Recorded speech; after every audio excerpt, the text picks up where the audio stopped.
Jesus Cristo é o Senhor no céu,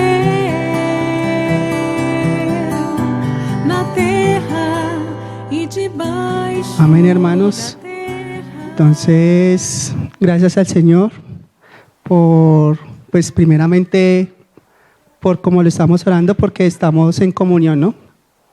Y también, pues gracias a los hermanos por las preguntas que hicieron.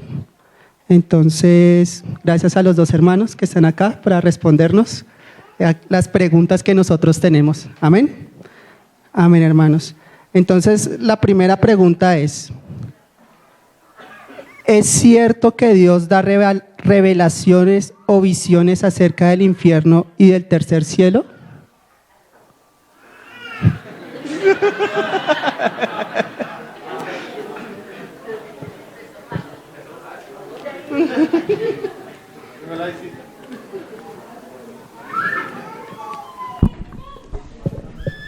Hermanos, de acuerdo a la luz que hemos recibido, conforme a esa luz, podemos ver algunas cosas.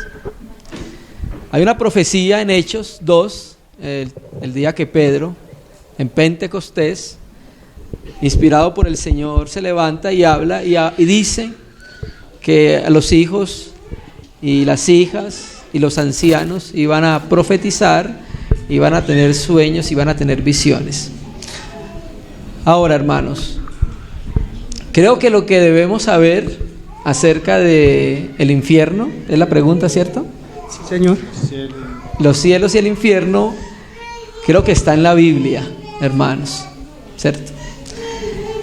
Y las escrituras nos muestran muy claramente lo relacionado con el infierno y lo relacionado con el cielo. Tenemos abundante revelación de cómo Pablo fue a un lugar que llamó tercer cielo, y también como Juan en el Apocalipsis se le dio una visión muy nítida y muy clara acerca del infierno. Yo sé que hemos escuchado de testimonios de muchas personas acerca de las cuales fueron al cielo y fueron al infierno y tienen algunos detalles.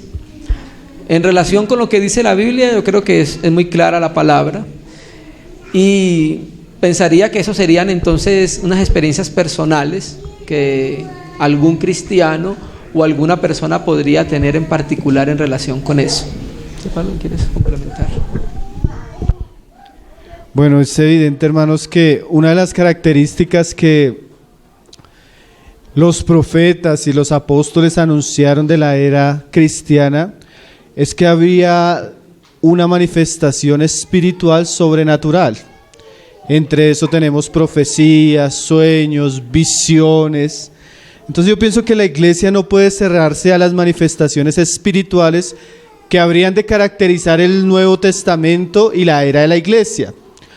Lo que hay que entender es que nosotros tenemos diferentes esferas de revelación, si podemos decir. Hay una revelación que es inspirada plenamente por el Espíritu, y es la revelación que encontramos en los escritos de los profetas y los apóstoles del Nuevo Testamento. Esa revelación es totalmente confiable, totalmente inspirada, tanto que la Biblia dice que ese es el fundamento de nuestra fe. Ahora, aquellas experiencias personales o manifestaciones espirituales que puede tener algún miembro del cuerpo de Cristo necesitan pasar por el juicio de la revelación escrita de Dios. Entonces no podemos negar que existen, solo que ellas no son norma de fe para nosotros. Ellas no son palabra inspirada, y por ende ellas tienen que pasar por el juicio de la palabra de Dios. Toda revelación, toda visión, todo sueño, toda profecía, toda hablar en lenguas e interpretación que tenga un miembro de la iglesia, hermano, que sea legítimo, tiene que pasar por el juicio de la palabra. Es la palabra nuestra norma suprema. Es la palabra la que nos muestra si el hermano tal vez soñó algo que corresponde con la verdad de Dios, o tal vez comió frijoles. Es la palabra que nos muestra que el que está teniendo una revelación del infierno está hablando algo que concuerda con la palabra, o simplemente tal vez está teniendo una experiencia que puede ser muy natural, puede ser producida por el mismo corazón, o en el ambiente de los sueños pues se da para muchas cosas, ¿no? Entonces nosotros debemos saber que si el Señor dijo que esas cosas sucederían, no podemos negar que los dones espirituales son legítimos, mas todo tiene que ser pasado por la palabra. Por eso el Señor dice a través de Pablo a una iglesia como era los Corintios, que tenía tantos problemas en relación a estos asuntos, dice que el profeta hable, pero los demás juzguen. O sea, nosotros tenemos la responsabilidad de juzgar, ¿sí? Ahora, hay cosas que nosotros debemos tener cierta sabiduría para tratarlas en el ambiente de la iglesia. Hay cosas que debemos tratarlas con cierta sabiduría para exponerlas a la iglesia, ¿sí? Porque se corre cierto riesgo. Entonces esas cosas deben ser juzgadas, deben ser probadas, y el Señor tiene que darnos cierta sabiduría. En un ambiente como el de nuestros días, donde la gente está buscando eso, la gente está buscando sueños, buscando visiones, buscando profecías, es muy común que se amontonen falsos maestros, ¿no? Es muy común que se amontonen falsos profetas. Es muy común en una era como la que nosotros tenemos de internet, donde abunden muchas cosas. Lo que hay que saber es si eso es de Dios, y lo único que tenemos para saber si es de Dios es la palabra. Por ahí había un sueño o una visión que tuvieron algunas personas del infierno, y estas personas, contando la experiencia que tuvieron de ver el infierno, ellos contaban que vieron a una persona que se fue allá por no diezmar. Imagínense, o sea, se estaban quemando en una de las pailas del infierno porque no habían diezmado. Entonces nosotros necesitamos probar si eso es bíblico. ¿Acaso Pablo le decía a las personas: arrepiéntanse y diezmen para que no lleguen al infierno? No, ¿cierto? Eso es un lenguaje extraño al Nuevo Testamento. Entonces necesitamos probar ese tipo de experiencias a la luz de la Escritura. Por eso Pedro dice: tenemos la palabra profética más segura, a la cual hacemos bien en estar atentos como una antorcha que alumbra en lugar oscuro. Amén. Amén, hermanos. Hermanos, hay aquí otra pregunta que formulan los hermanos. Esta en sí son como 3 que habían llegado, pero es aprovechando que ahorita estamos en diciembre, donde el mundo pues celebra la Navidad y bueno, todas estas fiestas. Esta pregunta dice: hermanos, aprovechando que es Navidad, yo no lo celebro porque es pagano o viene de fiestas paganas, y también en esta fecha no nació nuestro Señor Jesucristo. No obstante, he escuchado a hermanos de otros países que la celebran porque indican que muchas cosas que hacemos son paganas también. Por ejemplo, la corbata viene de fiestas paganas. Recibir la prima, eso también viene de fiestas paganas. Los billetes o el dinero que nosotros tenemos tiene símbolos paganos. ¿Cómo puedo indicar a estos hermanos que lo mejor no es celebrar la Navidad si nosotros intrínsecamente celebramos con cosas que vienen del paganismo? Bueno, hermanos, en la Biblia hay doctrinas fundamentales que tienen que ver con la fe cristiana y son esenciales para un buen desarrollo y crecimiento de la iglesia. Esto que estamos hablando, eso no se puede incluir en doctrinas fundamentales. Es un asunto más de conciencia y es un asunto en que el cristianismo ha estado dividido porque grandes maestros de la Biblia enseñan a celebrar la Navidad, a hacer los arbolitos, a todo este asunto que vivimos hoy. Y otros grandes maestros de la Biblia dicen que no deberíamos hacerlo por su trasfondo. Hermano, nosotros debemos partir de un punto.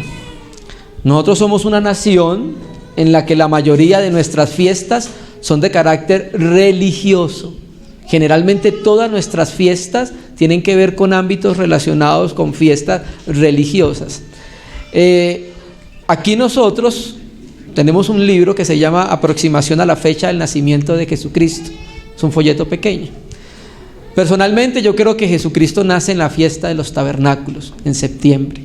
Para mí Él no nace en diciembre. Entonces cuando hicimos el estudio nos dimos cuenta que lo que se celebraba en ese tiempo era algo diferente a lo que dicen que es. Como es un asunto de conciencia, yo pienso que cada cristiano, a medida que va a ir avanzando el testimonio del Señor, va empezando a percibir las cosas que pueden complacer el corazón del Padre.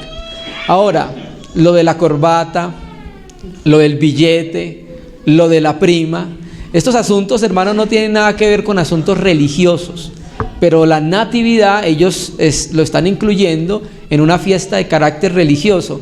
Creo que debemos ponerle un poco más de cuidado que a la corbata, un poco más de cuidado que a la prima y un poco más de cuidado que al billete, ¿cierto? Porque esto sí es de carácter netamente religioso. Ahora, existe una natividad o un génesis bíblico que es naturalmente el nacimiento de Jesucristo. Pero los judíos, no está el rabino por acá, los judíos tenían como costumbre no celebrar nacimiento. Eso es algo propio de nuestra cultura de Occidente. Y cuando miramos las Escrituras, son limpias y claras en cuanto a ese aspecto. Eso no surge de la doctrina apostólica, no surge de la doctrina de los profetas en ningún momento. Entonces, si hay algunos hermanos que se sienten identificados y todavía no han visto algunos aspectos de la Biblia, como es un asunto de conciencia, pues hermano, en lo que hemos entendido podemos ayudarle. Y los hermanos que quieran decirle amén también a lo que dice la Biblia sería un asunto muy favorable. Pero en el caso particular, no sé si los hermanos, algunos concuerdan conmigo, personalmente yo no lo hago y no lo enseño, porque efectivamente los apóstoles no dedicaron tiempo a eso. Ninguna de las enseñanzas de ellos dedicó tiempo. Además, detrás de eso se incluyen más cosas que también vienen de una tradición que no es la tradición cristiana, como el árbol, como los regalos, bueno, muchas cosas más. El asunto es largo. Entonces, pero como no es una doctrina fundamental, pero si se da la oportunidad de los hermanos preguntar, como en este caso, debemos responder efectivamente en lo que dice la Biblia. La Biblia no dice nada acerca del asunto. Yo añadiría algo que el hermano ya dijo, que nosotros no podemos comparar la fiesta que se celebra como la Navidad, por ejemplo, con lo que dicen algunas personas. No, pero es que los cumpleaños también era una celebración pagana. El celebrar tal cosa era algo pagano. Porque lo que nuestro hermano dice es bien importante. Esas otras celebraciones no tienen nada que ver con nuestra fe, pero la Navidad usa el nombre de Jesús y el nacimiento de Jesús, y hace referencia a eso como algo de adoración a Jesús. Y Jesús mismo enseñó que Dios busca que le adoremos en espíritu y en verdad. O sea, nosotros no podemos ofrecerle culto a Cristo de la manera que queremos. Usted puede celebrar su cumpleaños como usted quiera, sea pagano, sea judío, sea como usted quiera, porque es su cumpleaños. Pero cuando estamos hablando del Señor Jesús, de asuntos que tienen que ver con nuestra doctrina, con nuestra fe, con nuestro culto a Dios, no podemos hacerlo de cualquier manera, sino que debemos hacerlo, como dice la palabra, en espíritu, ¿sí? Y en verdad. Esa frase en verdad quiere decir congruentemente a la revelación que Dios nos ha dado. Y a veces Dios no ha hablado de ciertas cosas. Entonces, si usted mira la Navidad, se habla más de Papá Noel que de Cristo. Se habla más de regalos o de comercio que de arrepentimiento y fe. Como alguien decía, si celebraran tanto el nacimiento del Señor, ¿por qué rechazan su evangelio? ¿Sí? Nosotros no somos del mundo, hermano, y debemos identificar cuando el mundo ha pervertido asuntos que son santos, como el nacimiento de Jesús, que definitivamente debería ser recordado, pero no en torno a borracheras, no en torno a comilonas, no en torno a cosas que en vez de glorificar el asunto, lo tienden a corromper. Entonces el asunto de que sea culto a Dios, que sea culto a Jesucristo, hace que nosotros como cristianos, directa o indirectamente, tengamos que tener una posición. Porque nosotros no podemos adorar al Señor como quiere. Porque alguien me decía, es que yo adoro poniendo el árbol y las bolitas. Sí, pero la Biblia te dice que tú debes adorar así. Es una pregunta. ¿Cómo adoras? ¿Como tú quieres o como Dios dijo que se debía adorar? ¿En espíritu y en verdad o según la tradición y fábulas de los hombres? Entonces es un asunto que no es tan sencillo a veces como nosotros quisiéramos, aunque definitivamente está en el ambiente de la conciencia, Hay hermanos que dicen, yo no armo árbol, yo no pongo esas cosas de Papá Noel, pero sí me reúno con mi familia a recordar el nacimiento del Señor y a predicar el Evangelio. Entonces uno dice, su conciencia es un poco más clara y lo está haciendo en otro espíritu, ¿no? Pero en general la fiesta que celebra el mundo no tiene nada que ver con el nacimiento del Señor, hermano. Es una fiesta pagana, con un trasfondo pagano, y es un culto a Dios que no corresponde a las Escrituras. Entonces, de todos modos, nosotros deberíamos tener algo de posición en eso, ¿no? El Señor nos ayude. Si usted la celebra, pues, como decíamos nuestro hermano, es un asunto de conciencia. Pero deberíamos tener una posición, por lo menos como cristianos, en relación a eso. Amén. Amén, hermanos. Bueno, vamos siguiendo. Y bueno, las próximas preguntas ya son como más de tema, pues, en comunión de la iglesia o como cristianos a nivel individual. ¿Listo? Entonces esta es, ¿cómo exhortar a un hermano que su carácter es emocional y sensible?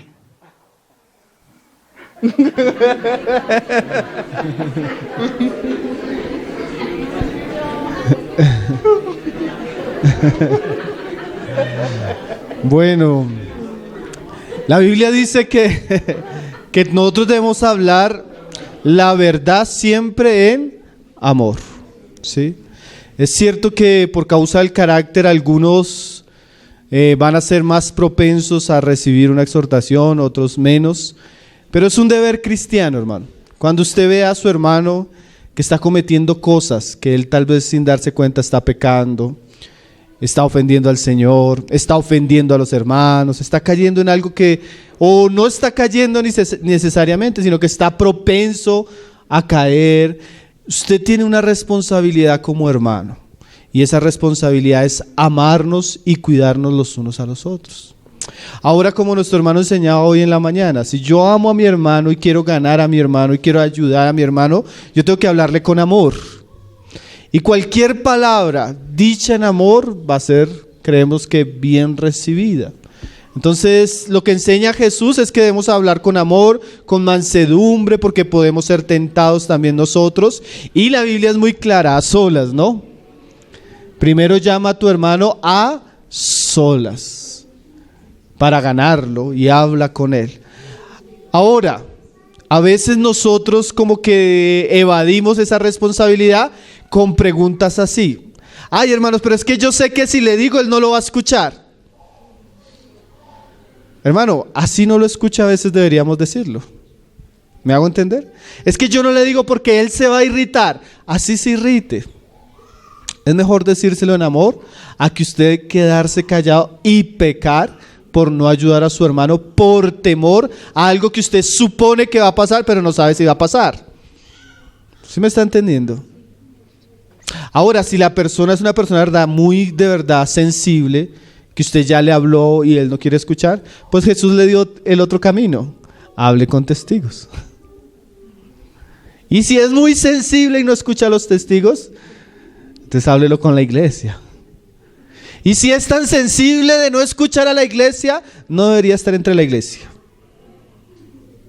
Porque una de las responsabilidades que el cristiano asume cuando comienza a congregarse es que él es parte de un cuerpo. Y ese cuerpo tiene una responsabilidad hacia él, y él tiene una responsabilidad hacia ese cuerpo. Alguien decía, cuando un muchacho llega a una muchacha y le dice, yo quiero conocerte, y ella le dice, pero ¿tú quieres tener algo serio? No, yo no quiero tener algo serio. Entonces la muchacha se da cuenta que la persona no está buscando algo serio, ¿cierto? Entonces, cuando nosotros tenemos un cristiano que no tiene el suficiente compromiso para recibir una exhortación o para darla, es un cristiano que no tiene compromiso para la iglesia. Y ese tipo de personas son muy perjudiciales para la vida de la iglesia. La iglesia, nosotros debemos aprender a someternos los unos a los otros. La iglesia debemos aprender a amarnos los unos a los otros, a exhortarnos los unos a los otros. Porque eso es parte del andar cristiano. Lo que pasa es que hoy en día vivimos un cristianismo donde los cristianos visitan iglesias. Van un domingo acá, 2 domingos allá, no les gusta, van a otro lado, no les gusta, van a otro. Entonces no tienen ningún compromiso. Entonces si medio les dicen algo, se van para la otra iglesia, ¿no? O en nuestro caso, otra localidad. Pero hermano, nosotros deberíamos tener la suficiente madurez para amarnos, exhortarnos, cuidarnos, enseñarnos como buenos cristianos. Amén. Amén. Amén, hermanos. Bueno, la siguiente pregunta es, ¿por qué cuando buscamos a Dios las cosas empiezan a salir mal?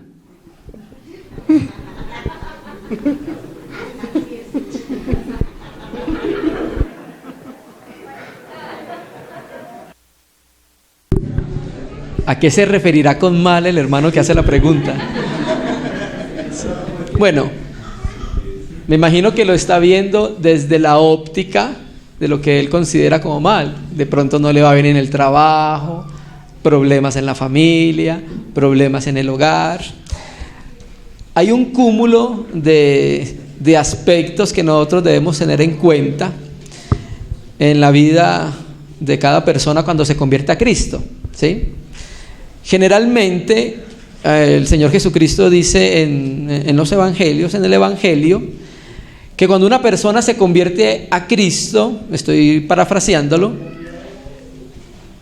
en su casa va a tener una lucha, porque los enemigos van a ser los de su misma casa, ¿sí?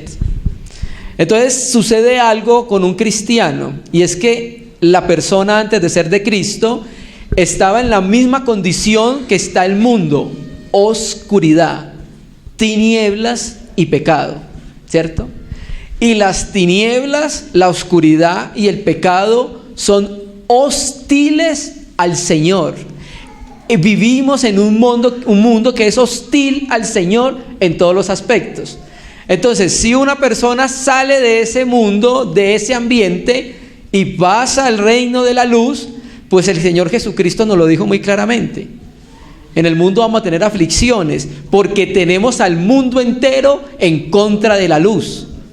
Entonces, por ser de Cristo, solo por ser de Cristo, entonces nos van a vituperar, ¿cierto? Si la persona se convierte y su esposo o esposa no se convierte, le va a ir mal si no sabe tratar el asunto en el hogar. Si no sabe todavía cómo acercarse a sus hijos, va a tener problemas. En el trabajo va a haber vituperio, ¿cierto?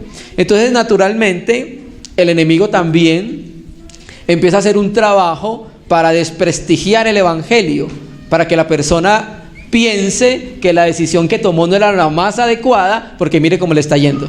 Le iba mejor sin ser cristiano, ¿cierto? Entonces, hermanos, estamos en un mundo que está en contra del Señor, ¿cierto? Y por eso lo preguntaba, porque ¿cómo es la perspectiva de lo que dice mal? Porque ya el cristiano, en lo que dice la Biblia, pues no le podrían suceder cosas malas, porque a la final todo lo que le sucede al cristiano, hay una providencia de Dios en el entorno para que eso produzca un bien en la persona, ¿cierto? Y cada cristiano debe empezar a percibir qué va a enseñar el Señor con cada aspecto que llega a su vida. Yo añadiría, hermanos, que Pablo describió la vida cristiana con una frase muy interesante. Él dice: somos como ovejas de matadero. ¿Qué quiere decir eso? Que por causa del Señor, el cristiano, como vive en un mundo adverso, él tiene la tendencia a ser como un animal que va a morir. Y de alguna manera Dios permite eso porque es parte del trabajo de formar su carácter en nosotros. Porque a los que aman a Dios todas las cosas les ayudan a bien. Entonces yo pienso que eso es parte de la vida cristiana, solo que nosotros debemos aprender a hablar de una mejor manera. Yo pienso que decir que convertirse a Cristo y todo le comenzó a suceder mal es una visión errada de la vida cristiana. El hecho que tengamos ciertas dificultades no quiere decir que nos está yendo mal. Tal vez quiere decir que estamos por el camino correcto. Y tal vez quiere decir que Dios está trabajando en nuestro carácter. Y tal vez quiere decir que somos peregrinos. Y tal vez quiere decir que Dios necesita trabajar en algunas áreas de nuestra vida. Porque aún nosotros con ese lenguaje podemos desacreditar la preciosa vida cristiana que hemos recibido. Que no se compara con nada, es una perla preciosa que nos encontramos. Entonces, gracias a Dios cuando nos permite sufrir por su causa. Pedro dice que no nos avergoncemos cuando sufrimos como cristianos, que nos avergoncemos cuando sufrimos como ladrones, como mentirosos, como chismosos. O sea, por nuestros pecados eso debería causarnos vergüenza, pero por Cristo es un privilegio. Pablo decía que no solo se nos concedió creer en Cristo, sino sufrir por causa de Él. Amén, hermanos. Bueno, esta es una pregunta ya más específica. Dice, ¿qué debo hacer si mi esposo no está tan involucrado a llevar nuestros hijos al Señor? Bueno, ahí en el caso de la hermana o el hermano, porque a veces puede ser el varón y no la mujer, nosotros tenemos una promesa bien interesante en 1 Corintios 7. Pablo, hablándole a los hermanos que son casados en yugo desigual, él les dice: no se separen, porque aún el marido y sus hijos son santificados en él, en la persona creyente. ¿Qué quiere decir eso? El creyente, a pesar de que no tenga compañerismo con su cónyuge, él puede causar un gran efecto espiritual en su familia, aún en su esposo que es incrédulo o su esposa, y aún en sus hijos. Y hay algo que las hermanas deben saber: las hermanas tienen una gran ventaja, por lo menos las que están en casa criando a sus hijos. Ellas son las que pasan más tiempo con sus hijos. ¿Sí? Generalmente el hombre está afuera trabajando, él viene en la noche, sale temprano. Pero como la mujer pasa más tiempo, ella puede corregirlo, ella puede disciplinarlo, ella puede establecer las normas en el hogar, ella puede hacer devocional. Y es tremendo, hermano, porque cuando un padre o una madre invierte en la crianza de su hijo, aún el cónyuge se da cuenta de los frutos. ¿Usted ha visto ese papá que le dice a la mamá: vaya usted porque a usted sí le hace caso? ¿Sí? Porque eso se ve, cuando hay una crianza en el Señor, hay un fruto. Entonces podríamos decirle a la hermana que no se desanime, que la Biblia le da promesas para que ella pueda afectar positivamente la vida de sus hijos. Y no solo promesas, tenemos el ejemplo de una mujer que era madre, era siendo judía, creyente, era madre de un joven, casada con un gentil, ¿sí?, que educó a su hijo en el temor del Señor, y él llegó a ser uno de los compañeros de los apóstoles, Timoteo. Entonces no tenemos evidencia de que el papá Timoteo sea creyente, pero sí tenemos evidencia de que su mamá hizo su labor, y esa labor fue muy bendecida por Dios. Entonces, hermana, no se desanime. Dios le va a pedir cuentas por lo que usted tiene que hacer, no por lo que tiene que hacer su esposo. Entonces, si usted hace las cosas bien, confiando en el Señor, eso va a tener un gran resultado. Nosotros tenemos muchos casos donde la que comenzó fue la mujer, y con el tiempo vimos la salvación de los hijos y aún del esposo. Entonces usted tiene esperanza de que el Señor pueda hacer algo en su casa. Amén. Amén. Efesios 6, 4. Y vosotros, padres, no provoquéis a ira a vuestros hijos, sino criadlos en la disciplina y en la amonestación del Señor. El hermano se me adelantó al ejemplo que iba a poner, que era Hechos 16, Timoteo. Y aquí Pablo en el texto está hablando de los padres, ¿cierto? Se espera entonces que los padres trabajen en conjunto por la crianza del niño, indicándole el camino al reino de los cielos.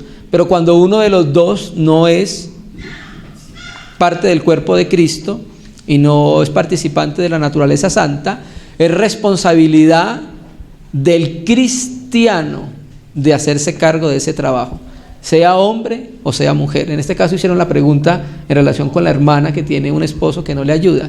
El caso muy particular, Timoteo tenía padres mixtos, una mamá judía, un papá griego. Por ser judía, era conocedora de la ley, y cuando vemos acá en 2 de Timoteo 1, trayendo a la memoria de la fe no fingida que hay en ti, la cual habitó primero en tu abuela Loida y en tu madre Eunice. Entonces, por inferencia del texto, sabemos que, y lo que dice también 2 de Timoteo, que desde la niñez has conocido las Sagradas Escrituras.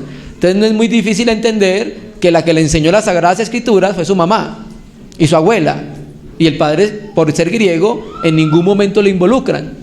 Y mira el fruto de eso.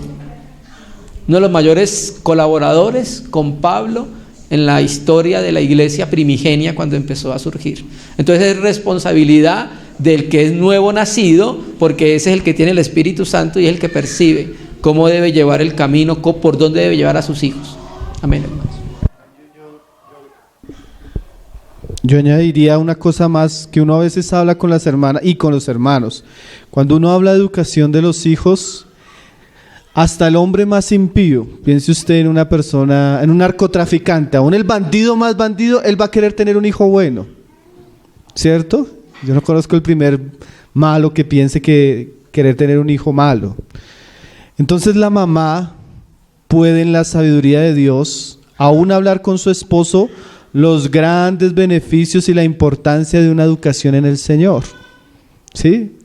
Y a veces cuando hablo con algunas hermanas y ella dice, no, es que a mi esposo le gusta ver mucho novelas, películas de terror y eso, y él contamina a mi hijo.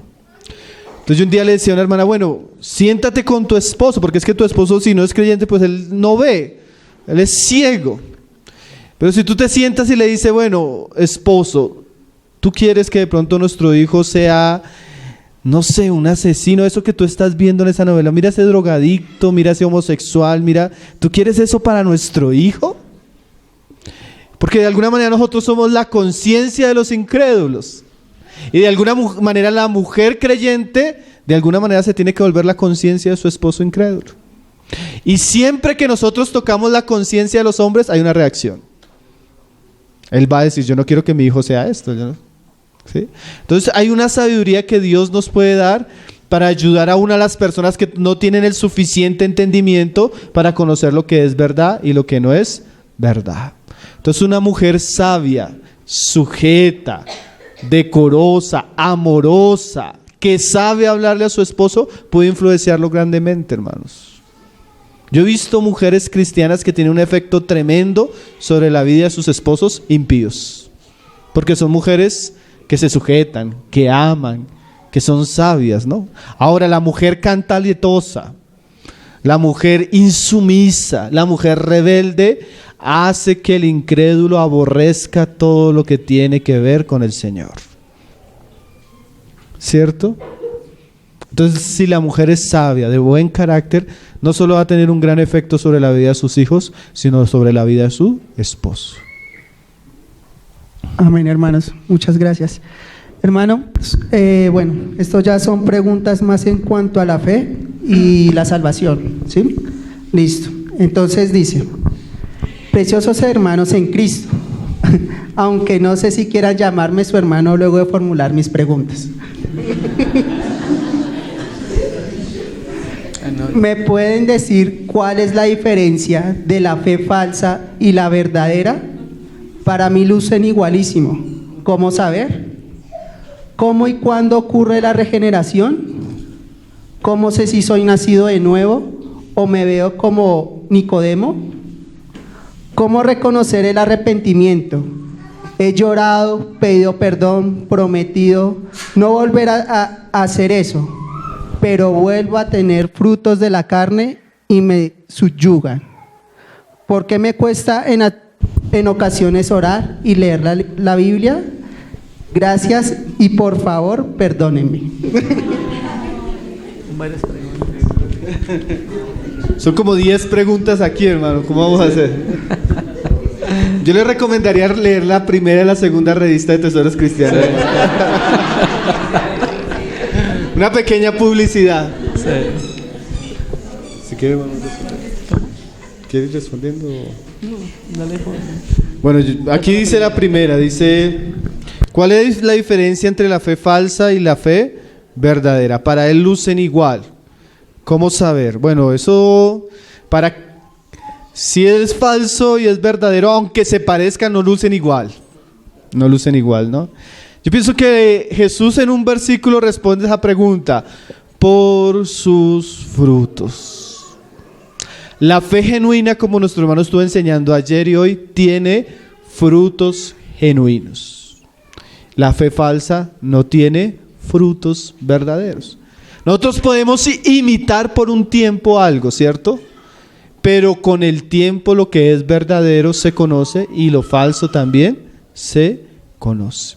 Entonces yo pienso que los frutos son muy importantes. Ahora, ¿qué frutos? Eso es algo muy interesante, ¿no? ¿Qué frutos nos muestra una fe genuina?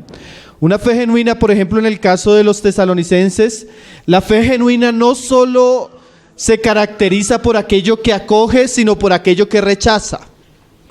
¿Cómo así? Cuando yo creo en Jesucristo, por un lado abrazo el Evangelio, pero por otro lado rechazo otros mensajes. ¿Sí? En el caso de los tesalonicenses que nuestro hermano compartía ayer y hoy, ¿qué dejaron ellos? Los ídolos. Y que comenzaron a servir al Dios vivo. Entonces, por ejemplo, una fe genuina abandona su tradición religiosa falsa y se centra única y exclusivamente en la persona y en la obra de Jesucristo. Porque hay gente que dice, no, pues es que yo creo en Jesucristo, pero aún así adora a María, adora a los santos, adora imágenes, va a misa. ¿Me hago entender? No es solo lo que se cree, sino lo que se rechaza también. Una fe genuina produce, ¿qué produce? Una transformación en la vida. Pablo dice que los que están en Cristo, ¿qué? Nuevas criaturas son. Las cosas viejas pasaron. Paul Washer da un ejemplo que yo siempre recuerdo en preguntas así.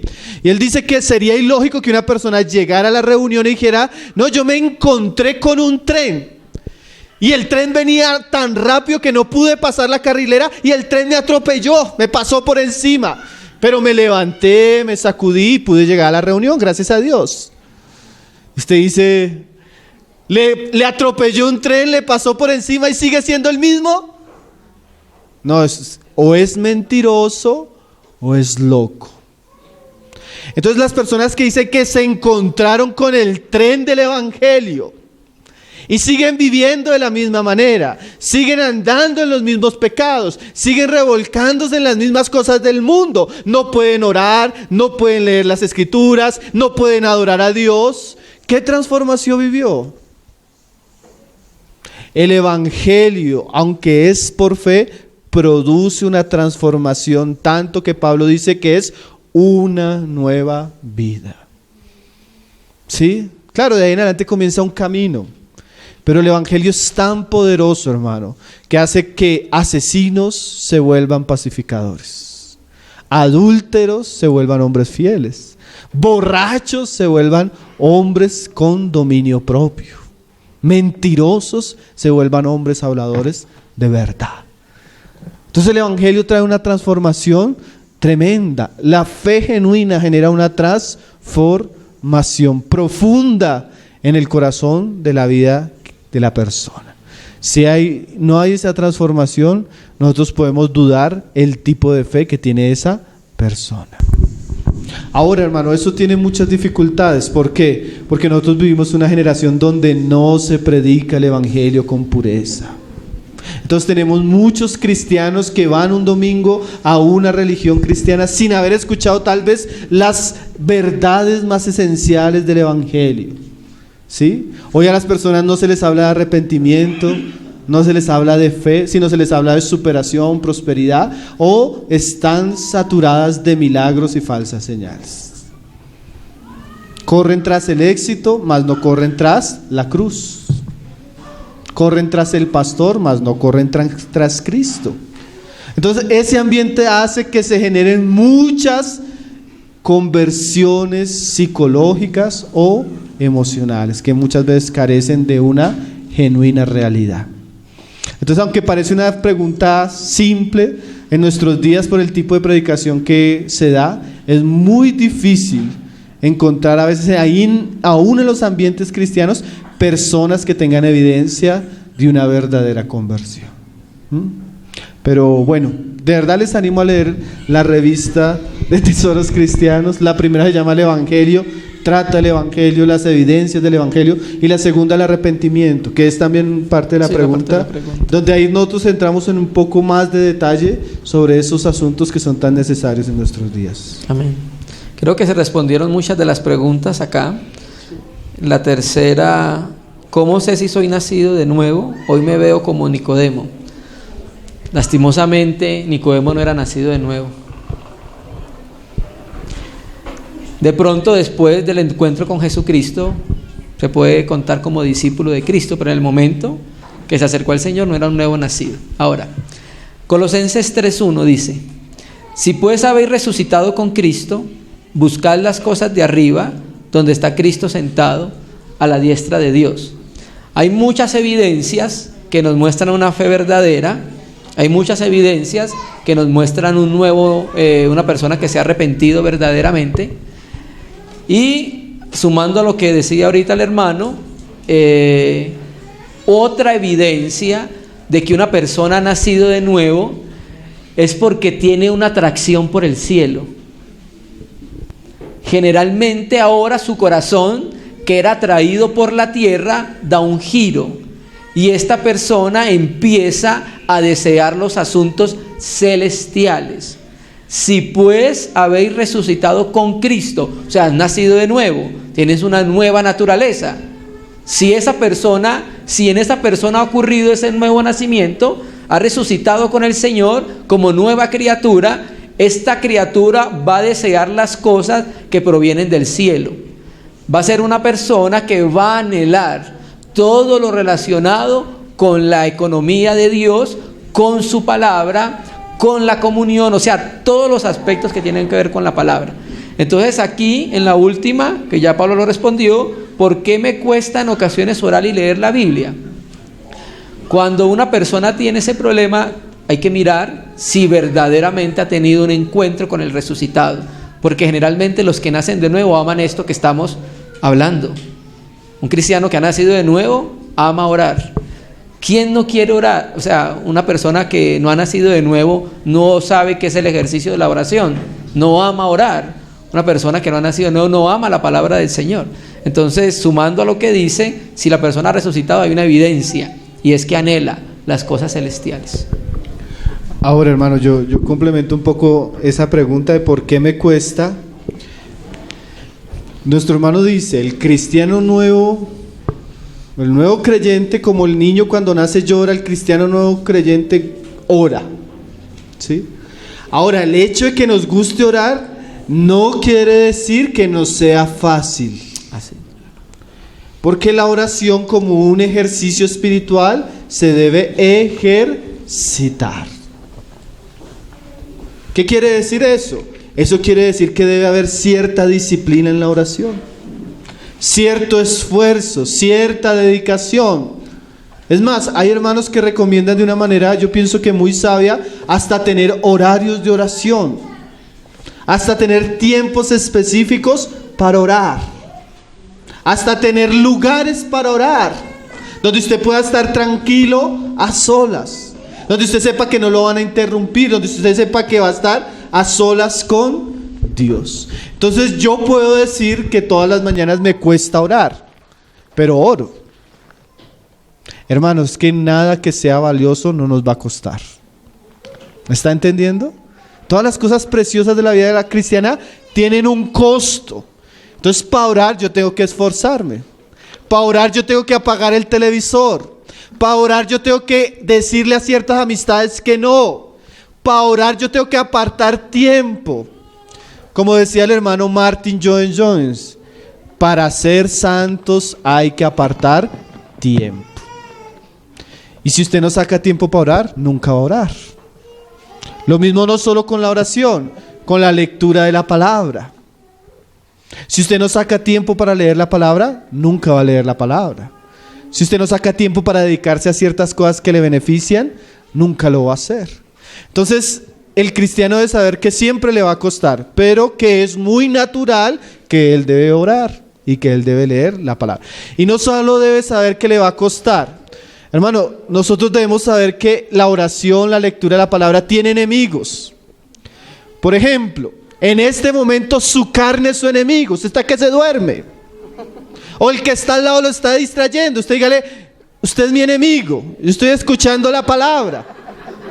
Usted tiene enemigos. El mundo no quiere que usted ore. El mundo no quiere que usted lea la palabra. Entonces nosotros tenemos que aprender que esa es parte de la guerra espiritual que nosotros tenemos. Si queremos tener suceso, victoria en nuestras vidas cristianas, debemos ser diligentes y esforzados. Nadie crece en la vida de oración si no se esfuerza, hermanos. Nadie crece en la vida de oración si no paga un precio. Lo mismo en la lectura, hermano. Nadie lee si no se esfuerza. Son cosas que son naturales en el creyente, pero que se deben ejercitar y que debemos crecer en ellas. Amén. Amén, hermanos. Sí, yo quiero que aquí hay una cuarta pregunta que me pareció algo interesante. Dice, ¿cómo reconocer el arrepentimiento? He llorado, he pedido perdón, he prometido no volverlo a hacer, pero vuelvo a tener frutos de la carne y me subyugan. Entonces hay algo que es bien importante saber, hermanos, y es que el cristiano, aún el nacido de nuevo, él siempre va a tener una guerra con su carne. Porque como dice Romanos 6 y 7, el cristiano está en un cuerpo de muerte, donde en él no habita el bien. Entonces el cristiano siempre va a tener una lucha con los deseos de su carne. Dice Pedro que ellos batallan con nuestra alma. O sea, nuestra carne siempre va a querer brotar y siempre va a querer dominarnos. Entonces el cristiano, ya cristiano, cuando él peca, ¿sabe cómo él sabe que es cristiano? Porque al pecar él se siente indigno, él se siente sucio, él se siente que su conciencia lo está condenando. El impío no tiene ese sentimiento. El impío peca y se revuelca en el pecado, pero él no tiene temor. Como alguien decía, la oveja puede caer en el lodo, pero el cerdo se revuelca. ¿Qué quiere decir eso? El impío se revuelca en el pecado sin ningún temor. El cristiano cae en el lodo, pero él siente que se ensució. Él siente que ha ofendido a Dios. Él siente que su conciencia lo acusa. Esa es una señal que es cristiano. Eso es bueno, ¿no? Ahora, él se arrepiente, él pide perdón y vuelve a pecar. ¿Por qué sucede eso? Porque la victoria sobre ciertos pecados dominantes es fruto de un andar y una vigilancia a las cosas que son del Espíritu. Y por otro lado, hacer morir obras de la carne. Mientras como nosotros como cristianos no andemos en el Espíritu y hagamos morir las obras de la carne, siempre vamos a tener problema con esos pecados. Entonces yo les recomendaría a los hermanos que están en esa lucha 2 libros que para mí fueron una gran bendición. Uno de un puritano conocido llamado John Owen, que se llama La mortificación del pecado. El hermano dice frases así: la guerra del cristiano con las obras de su carne es una guerra continua todos los días de su vida hasta la muerte. O usted mata su pecado diariamente o su pecado lo mata a usted. Él dice frases tremendas, hermano. Y cualquiera que lea ese libro va a aprender mucho de lo que es hacer morir las obras de la carne. Y otro libro que también nosotros hemos repartido, que los hermanos lo tienen y lo pueden tener, que se llama El principio de la pureza, de Randy Alcorn. El hermano da una cantidad de consejos cómo el cristiano puede vencer el pecado. ¿Por qué? Porque estas preguntas son muy difíciles porque, por ejemplo, tenemos a Pablo en Romanos capítulo 5, 6, 7, 8 y 9 tratando ese asunto. Es muy difícil que el hermano Pablo y el hermano Jair lo respondan en 5 minutos. Pero quiero decirle a la persona que ha tenido problemas con esos pecados que en Cristo puede haber victoria. Todos hemos tenido pecados que llegan un momento en nuestras vidas, nos dominan, nos hacen caer, nos avergüenzan. Y no quiere decir que no seamos cristianos. Más quiere decir que Dios nos está enseñando y nos va a enseñar a vivir una vida de andar en el Espíritu para que por medio del poder del Espíritu Santo podamos vencer eso. Pero eso está muy ligado a nuestra perseverancia en Cristo, a nuestra madurez espiritual y a la medida que nos ocupamos en las cosas del Espíritu. Eso nos va a ayudar grandemente en relación a ese tipo de pecados que enfrentamos todos y que en algunos casos son muy dominantes. Amén. Amén, hermanos. Yo quería complementar a las preguntas que él tiene con esta que dice el hermano. ¿Qué es justicia? ¿Qué es la justificación? Justicia y justificación. El término justicia se usa en el ambiente jurídico. ¿Hay algún abogado acá que nos pueda ayudar con esto? Se usa en el ambiente jurídico y en los términos de la Biblia los apóstoles utilizaron un término, dikaios, para hablar de la justificación. Hay un texto que nos serviría para poder entender la justicia y la justificación. Segunda Corintios capítulo 5 versículo 21 dice: al que no conoció pecado, por nosotros lo hizo pecado, para que nosotros fuésemos hechos justicia de Dios en él. Resulta que hay una sentencia contra el hombre. La sentencia contra el hombre es: la paga del pecado es la muerte. Esa es la sentencia contra el hombre. El hombre tiene una sentencia, es culpable de pecado y la paga del pecado tiene una consecuencia que es la muerte. Todo hombre tiene esa paga. La única manera que Dios, que es un Dios justo, pudiese declarar justo a un hombre pecador era a través de una transacción jurídica. El Señor Jesucristo se hace hombre para que la justicia que demandaba la ley fuera cumplida en él. La ley dice entonces, por tanto, que todos hemos pecado, por ende tenemos como condenación o como paga la muerte. Jesucristo viene como un cordero. La justicia que demandaba que tenía que morir el pecador por el pecado es cumplida en Jesucristo. Jesucristo muere por los pecadores y la justicia de Dios, que es un Dios santo, fue hecha en Jesucristo. ¿Me explico?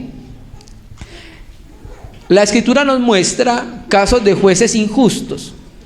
¿Qué tal si nosotros nos presentásemos ante Dios y le dijéramos, una persona que no hubiese nacido de nuevo, y le dijera: Dios, tú no me puedes mandar al infierno porque tú eres un Dios muy bueno y tú amas a las personas, entonces por ese amor tú no deberías mandarme al infierno, ¿cierto? Un juez injusto le diría: bueno, te amo tanto que no te puedo enviar al infierno. Pero el juez justo lo enviaría, pero ahí tiene que suceder una transacción legal para que Dios siga siendo justo cuando justifica a una persona que es impía y es culpable de pecado. Entonces ahí donde tiene sentido la obra de Jesucristo, cuando la justicia que demandaba la muerte se cumple en Jesucristo. Entonces cuando el Señor carga los pecados de los hombres en Cristo, la justicia de Dios es satisfecha, ¿cierto? El que alguien tenía que pagar por el pecado y fue Jesucristo en la cruz. Entonces cuando sucede esa transacción legal, Dios sigue siendo un juez justo, porque Él va a justificar a un impío en base a la justicia que obró en su Hijo. Y entonces ahí cuando tiene aplicación esta palabra en Romanos 5 verso 1, dikaios, habiendo sido declarados justos por la fe, dice la versión textual. Reina y Valera 60 dice: justificados pues por la fe. Entonces nosotros somos declarados justos por la fe, es por la obra de Jesucristo. Entonces ahora Dios, aquel que cree en su Hijo, Dios ya no lo va a enviar al infierno, porque ahora lo ha declarado justo. ¿Por qué? Por la transacción legal que hubo a la justicia de Dios ser cumplida en Jesucristo. Es más o menos como lo que hemos entendido acerca de los términos justicia y justificación. Amén, hermanos.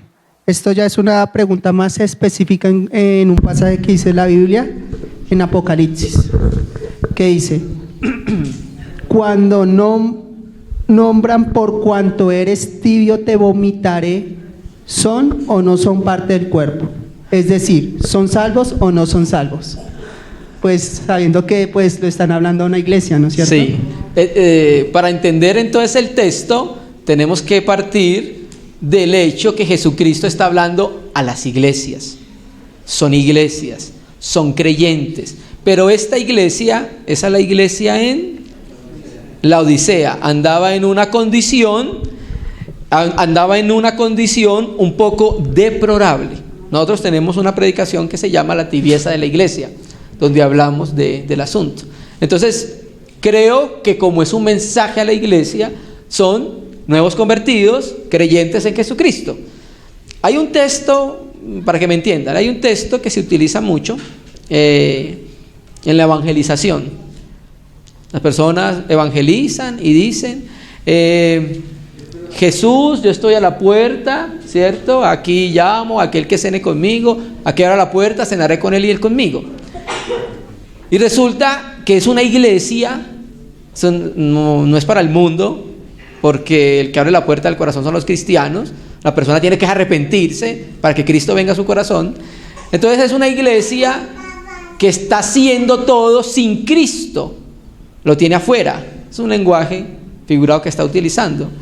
De la misma manera, aquí el Señor le reclama a la iglesia que tenía ciertas obras, pero estaba en una condición, ¿cierto? Generalmente los cristianos, el texto de la Biblia, hay una palabra que se utiliza regularmente y es la palabra fervientes. La hemos escuchado mucho en el Nuevo Testamento. Esta palabra fervientes es la misma palabra que se utiliza aquí para caliente. Y entonces el Señor nos muestra que por generalidad la iglesia debe ser ferviente en la búsqueda a Él. Pero en esta iglesia no se encontraba en una condición ferviente, que es la que debe estar completamente. Creo que Romanos lo dice, fervientes en espíritu. No sé si me ayudan a buscarlo. Pero estaban en otra condición, en la otra condición extrema. Aquí le dice, yo conozco tus obras, que ni eres frío ni eres caliente, ¿cierto? Si hubiera estado en una condición de frialdad, bueno, podemos hacer algo, vamos a encenderlo, ¿cierto? Un carbón encendido ayuda a que la congregación se encienda, pero ni siquiera estaba frío, tampoco estaba caliente, estaba en una condición intermedia, ¿cierto? Entonces la pregunta, yo creo que si era salvo, pero andar en una condición pecaminosa, una condición un poco deplorable. Yo quiero complementar, hermanos, vamos a hacer ahorita a las 3 un break para que tomen café, porque vemos muchos, como las 10 vírgenes. 5 cabeceando. Pero yo quiero complementar con un pasaje que está en 1 Corintios 11:32. Los que conocen el pasaje de 1 Corintios 11, es el pasaje donde se está hablando de que algunos creyentes en Corintio tomaban la cena indignamente. Y eso trajo debilidad, trajo enfermedad y muerte. O sea, trajo una disciplina del Señor para su iglesia. Y en ese contexto, mire lo que Pablo dice. Dice Pablo, mas siendo juzgados, somos castigados por el Señor, para que no seamos condenados con el mundo. O sea que el Señor, ¿a quién disciplina? A sus hijos. ¿Por qué? Porque no son del mundo. Entonces, cuando Apocalipsis 3 y 2, el Señor está corrigiendo a las 7 iglesias y las corrige con castigos tan severos, como llega el punto que Él dice que va a vomitar a algunos de ellos. No los va a vomitar porque son del mundo. ¿Por qué los va a juzgar y los va a condenar? Los va a castigar porque son del Señor. ¿Y eso qué nos muestra? Que el Señor a sus hijos disciplina. Y que también nos muestra que hay hijos del Señor dignos de disciplinas a veces muy severas. Sí, claro. Si no fueran hijos, el Señor no hablaría tan seriamente. Si usted quiere hablar los juicios para los impíos y el mundo de Apocalipsis, tiene que leer Apocalipsis 19 y 20. Pero el capítulo 2 y 3 son juicios para la iglesia. Por ende se entiende que son cristianos. Así Por ejemplo, en Corintios tenemos juicios donde el Señor da debilidad a una persona, donde el Señor da enfermedad a una persona, donde el Señor le quita la vida a una persona. ¿Por qué? Porque es hijo. Si fuera como el mundo, lo deja vivir así y lo condena el día del tribunal del juicio blanco. Pero como es hijo, él comienza a corregirlo desde ahora. Amén. Entonces, muy, muy seguro, hermano, que ese les vomitaré es una corrección a la iglesia que está Amén.